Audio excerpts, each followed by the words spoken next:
Hey, welcome back everybody to Game 2 of Sparkyz versus Woongjin Stars, and this is going to be Horang2 versus GuemChi after a horribly awkward sort of timing attack, I suppose you would call that, from Piano, trying to take out Lita. Lita went for a pretty fast expansion off of two factories, just put some tanks over in his in the main choke point into his natural expansion, and Piano went for an all-in SCV/Vulture attack to try to use his SCVs, I guess, as bait for the tanks while the Vultures surround and lay spider mines, but he was completely unsuccessful. Lita doing a great job of microing down the spider mines as they're being planted, barely took any losses, and was never able to unveil his Wraith strategy that he was setting up.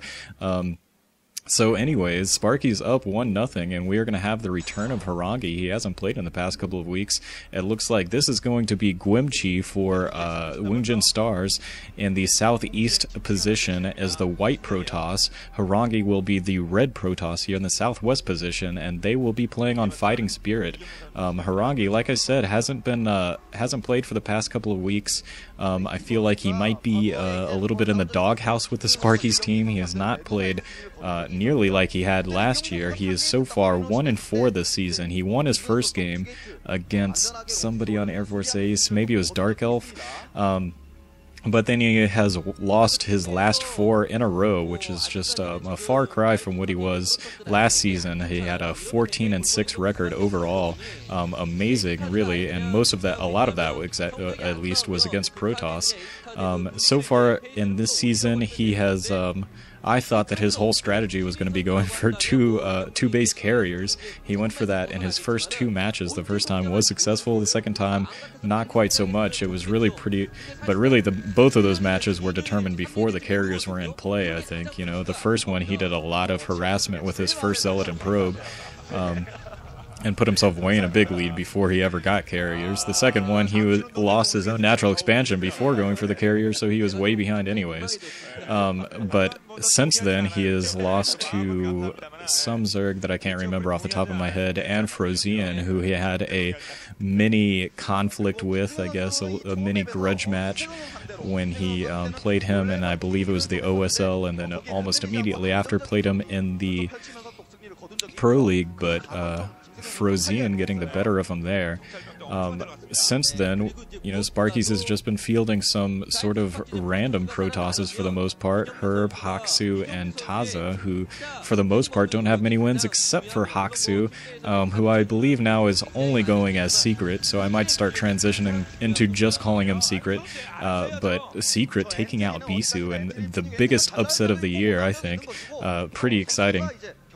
It looks like Horang2 is feeling quite comfortable with not scouting at all, which is a little bit worrisome to me. GuemChi, maybe just because he's worried about Horang2's antics, has sent out a scout very early. He's already scouted 2 positions. Luckily, he scouted in the wrong direction, so he doesn't have any information so far. But Horang2 has been able to block off his ramp with a single Zealot, and he will probably be able to deny scouting information from GuemChi for a very long time, and which is good because he's going for quick tech. I'm not sure exactly what he goes for, but DTs could be in the mix. Quick Reavers might also be in the mix. That is what he tried against. That is what he tried in his last PvP against Stork, but his shuttle micro was pretty terrible, really. It looks like Horang2 is going to be finally sending out a scout, and he is heading in this correct direction, so he might be able to actually win the scouting battle. It looks like GuemChi is going for that little ninja probe kill on that Zealot, but a second Zealot is going to be popping pretty quickly, so I don't think that's going to get anywhere. It looks like, yes, it is a Citadel of Adun, and he's actually got a Dragoon coming out right now, but a Citadel of Adun is out, so this is almost definitely going to be a very fast DT rush. Cybernetics Core is up and spinning for GuemChi, but he has so far not put down a robotics facility or any higher tech past the Dragoons. Excuse me, so he might be in a lot of trouble if he does not sniff this out. The Templar Archives is already almost built, 3/4 of the way built right now, and so DTs are going to be coming out pretty quickly. He's only got one gateway right now to start producing those DTs, but it will be out pretty quick. He's also putting down a forge, I guess, to cannon up to try to defend himself because he just has that one gateway to produce units, so he's going to be producing all DTs, I've got to imagine. The robotics facility is going up now for GuemChi, but still, I don't think that he's going to be able to get an observer out in time to really stop this DT from getting into his base. DT, of course, is a Dark Templar, if I'm going too fast for anybody.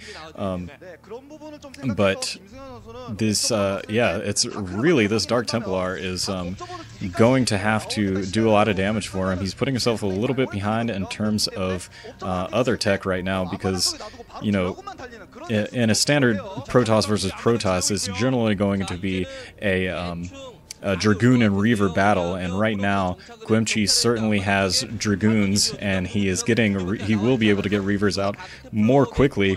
It looks like he has put down, oh, it looks like the observatory is finally finished. That observer is going to be coming out pretty soon, but there are no fighting units in his base at the moment. The first observers being built, they don't take all that long to be built. It looks like GuemChi is going to be able to put down is going to be able to take out that pylon in the natural expansion of Horang2. Horang2's really got to defend his base right now. 2 Zealots and 3 Dragoons pumping in, and he's only got 2 Dragoons to defend. His DT is in the mineral line of GuemChi, so he is going to be able to do a lot of economic harassment. So far, it's only the one DT. A second DT is coming out. He's got GuemChi has a Dragoon in his own mineral line, waiting for that observer to get there, and that observer is out and is chasing that Dark Templar out of his base. So GuemChi has successfully defended this, except he has lost 7 probes already. 2 Zealots still in the base of Horang2. It looks like Horang2's doing a nice bit of focus fire to take out that last Zealot. It looks like he's only got 1 hit left on that Dragoon, so he's got to micro it around pretty perfectly. Still DTs wandering around on the field. This second DT is probably going to be taken out immediately because it ran into that Observer and 3 Dragoons, but there is still a couple of DTs walking around, and that single Dragoon is still dancing away from that Zealot. Neither can, you know, get far enough away to attack each other, but there is a DT that is probably going to be able to clean that out. 2 cannons now Horang2's put down to stem the tide of Dragoons that is going to be coming into his base, and so a couple of cannons, a couple of DTs, and 1 Dragoon, I think, all that's defending for Horang2. So still, I wouldn't say that he is clearly in the lead. He definitely has gotten a lot of damage done with this first Dark Templar. Another couple of SCV kills, and he's one-hitting him by now, so he's got 10 kills, a very nice DT so far, but he is still working hard to protect his front door. He has 1 cannon left right now, a couple of cannons, or excuse me, 1 more cannon warping in, and a couple of Dragoons out there. But I'm not sure. It looks like on that mini-map that first DT has finally been killed.